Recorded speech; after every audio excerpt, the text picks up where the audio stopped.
So over the last couple of weeks, it has been pretty well known, at least in my opinion. Now, Colorado is technically ranked number one in the transfer portal, mainly due to the fact of just the pure number of guys that they're getting in the transfer portal.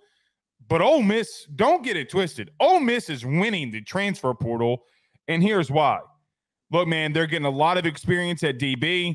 They're getting a lot of experience and a lot of talent along the defensive line. Oh, and by the way, on three, I forget who's reporting it on three, but some people are putting in their crystal balls or whatever, the RPMs, whatever they're calling them, that Walter Nolan, the Texas A&M defensive tackle, may be going to Ole Miss. Juice Wells also announced, the wide receiver from South Carolina, that he is going to be going to Ole Miss. Joe, they're killing it. The guys that they've added at important positions are going to set up Ole Miss to have a tremendous 2024 season. If they get Walter Nolan, this thing gets even crazier. But one of their biggest issues last year was defending the run, was rushing the passer. To add Tyler Barron, to add Princely Umanmielen, who is inconsistent but still a very physically gifted pass rusher from Florida, and then we get to maybe possibly add Walter Nolan. Dude, this team right now is scary, scary good. And I know a lot of – my bad. No. Go ahead. What were you going to say? They could be adding – so we'll talk about this in the Penn State segment with Tom Allen in a minute. We talked about this in pre-production.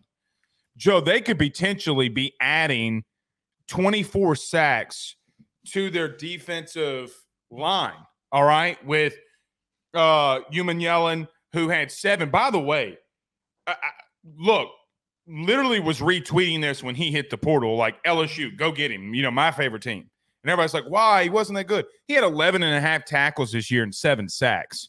Barron also had 6 sacks, around, I think, 10 tackles for loss for Tennessee. Oh, by the way, they went and got 2 dudes in the back end that have over 150 career tackles. They've gotten so much better along the defense. Penn State led the country in sacks. So here was my point. Penn State led the country in sacks with 48. They're adding half of that in the portal right now. Right now, Joe.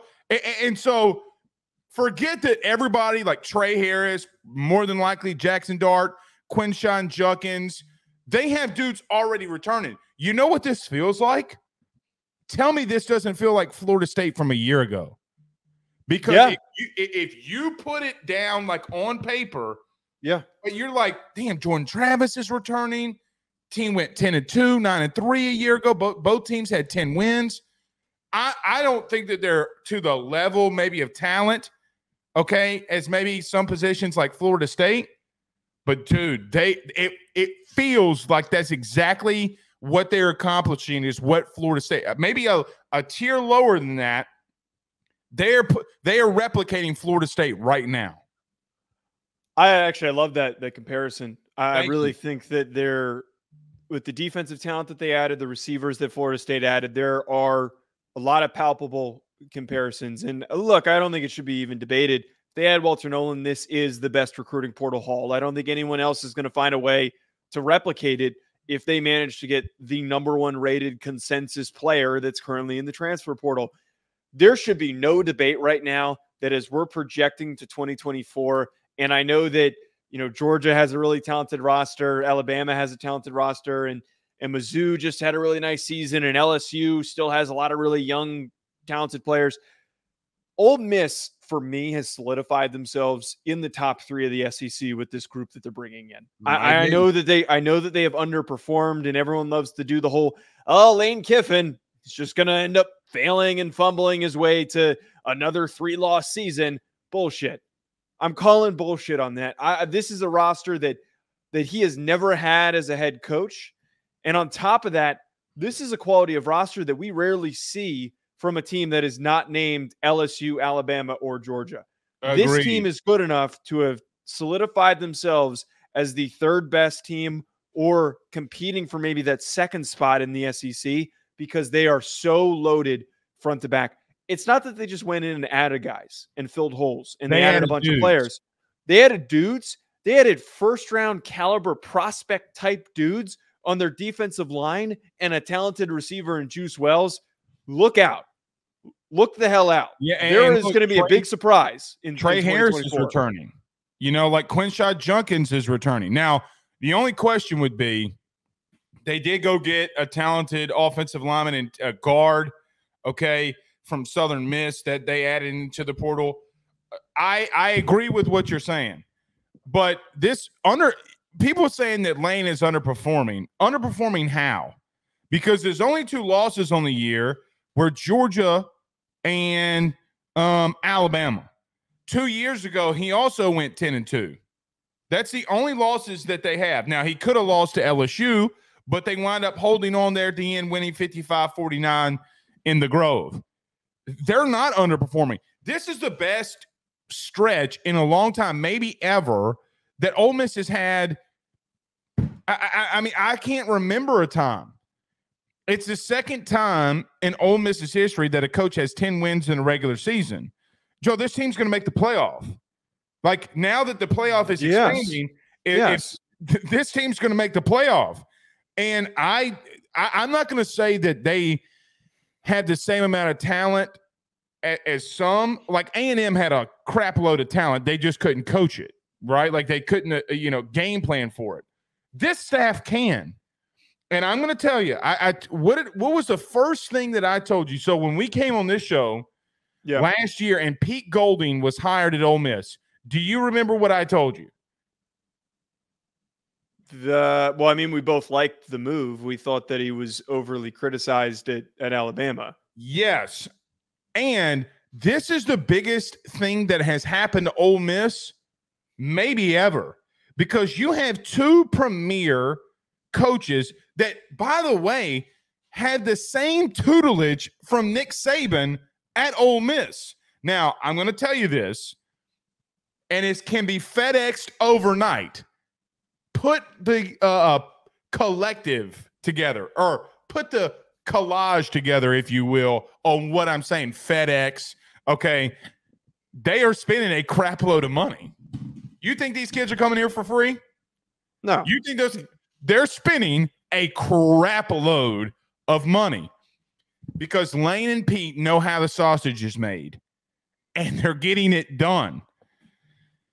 They're right now, because the playoff expanding, you can say whatever you want to me. I think there could be 4 SEC teams in the playoff next year. I think there might even be a debate for 5 teams ending up making it in, especially. You could talk about Texas, Alabama, Georgia, LSU, Ole Miss right now.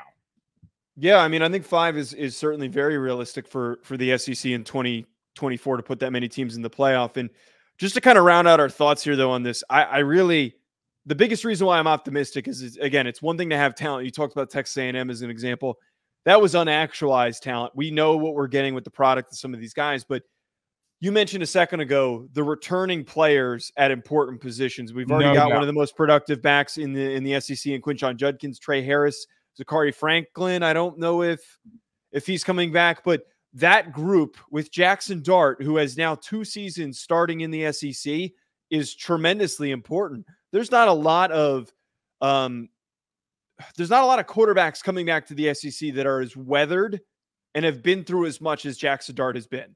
And I think that that's critically important. The last part of this is what you're talking about here with Pete Golding.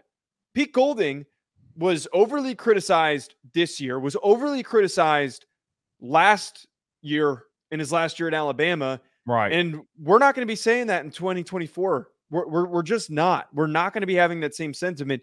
Give him the bodies that he needs to produce, and they're going to have a really good defense. I promise that the results are going to be a complete 180, and we're going to be talking about Pete Golding for the Broyles Award. He's going to be in that conversation. Very possibly could be a scenario. But look, Lane hit a home run when he hired, as they're calling him in the Grove, Portal Pete.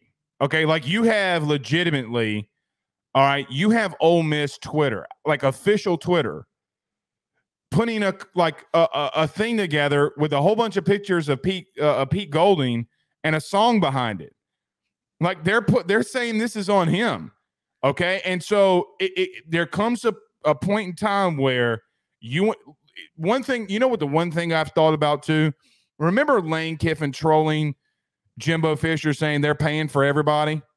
Well, now you're doing the exact same thing. And you know what? If you're going to troll somebody for doing what's exactly what it is that you're doing right now, you better win. You better win. That's true. That's very true. I mean, Kiffin has done this this whole shtick for a while now, where he makes fun of the other coaches. And some of it's in jest, some of it is malicious. But one thing I have to add to this, though, Blake, if there is a caveat to the discussion, I am a little bit concerned with their high school recruiting, because there is a pretty big drop off from the portal haul that they've got coming in, and then the class of 2024 kids that are coming in, because they've got a couple of 4-stars. And I know that it's very easy to say, oh, the recruiting rankings aren't reflective of how the staff views these recruits. It's still a pretty good measuring stick, a pretty good barometer for a level of talent. They're ranked 20th right now on 3. So they're not exactly in that upper echelon. They've got one of the lowest SEC recruiting classes for the 2024 cycle. Now, is there time for them to maybe pull and flip some kids? Yes, absolutely. They're being very aggressive right now. And I think that it's going to be easier to flip kids when they can point to and say, look at these upperclassmen that you're going to get to play with before they go on to the NFL. You're going to get to learn from them, and then you're going to take over, and we're going to be in the national championship conversation. But until I see it, it's not great to be in that 20th range. They got to do a lot more in the high school recruiting. We just spent a second in the open, and we're about to talk about it with Georgia in a second, about how having depth is important, and where you get depth is good high school recruiting, so that if Walter Nolan or Tyler Barron or any of these guys go down, you can bring a freshman in that has tools that can play at a high level if he's called upon to do so. Two things. They're killing it in state, though. They've never done this. That's true. They're killing it in state. They're running the state, and I'm going to tell you, they're locking it down. Second thing, Patrick Hill saying that Golden had every opportunity to succeed at Alabama is what he comments. He's not going anywhere else. He's a recruiter, and that's it. That's not true. That he had a top 10 defense at UTSA of all places. He had since 2018, he was there from 18 to 22. He only had 1 year where he didn't have a top 10 defense, and it was actually 13th. So what are you talking about? If you give Lane Kiffin a top 20 defense, you're in trouble. They're in trouble. Like, dude, the dude won 2 national titles at Alabama, right? 18, at least one. 18, 20. I think you're right with 2. I also think the thing with Pete Golding, though, yes, Will Anderson was on the last year that Pete Golding was the defensive coordinator. About to be on there. This is Ole Miss we're talking about, Joe. This isn't right. This isn't LSU, Georgia, A&M. This is Ole Miss we're talking about. Yes. What I was going to say, though, is that final year that he was there, that they, again, statistically were still one of the better defenses in college football, that was considered a bad year for him. They had a lot of holes. They had holes in their secondary. They had holes at linebacker. That defense last year was not as good as the Alabama defense this year. Overperformed their talent. Exactly. And you know what? I hear people, Joe, talking about that Tennessee game, right? Yeah. As one that he fumbled. Well, I'm old enough to remember at the end of the game, there was a fumble by God bless it. Who was the Tennessee quarterback? Oh God, why is his name slipping my mind? Hendon Hooker. Hendon Hooker. I'm old enough to remember when Hendon Hooker fumbled the football, Ole Miss scooped and scored. And then you went 3 and out the next time that you got it on offense. Like what? Anyway, we're spending way too much time on it. I'm just saying the dude can coach. He's from Louisiana. He's from Hammond. Joe, we're from the same exact place. I know people say that I'm a homer to him, but the truth is, and guess where he's, just throwing this out there. Guess where Southeastern Louisiana. I'm just, look, saying. Just a line of final thought. Kevin Steele's coaching the guys that he recruited right now. That's like we need to remember it's different chef that's cooking his goddamn recipe. So like we need to recognize that what's happening here, that credit needs to go to Golding more, which is I hate how much he's been criticized. BetOnline remains your top spot for all of your live betting action and contests. NFL, college football, UFC, NHL are all in full swing. BetOnline is your number one source for wagering news, odds, trends, and predictions with both desktop and mobile access at any time. Head to BetOnline today and use promo code BELIEVE, that's BLEAV, for 50% off your first deposit. That is a 50% welcome bonus. Bet online, where the game starts.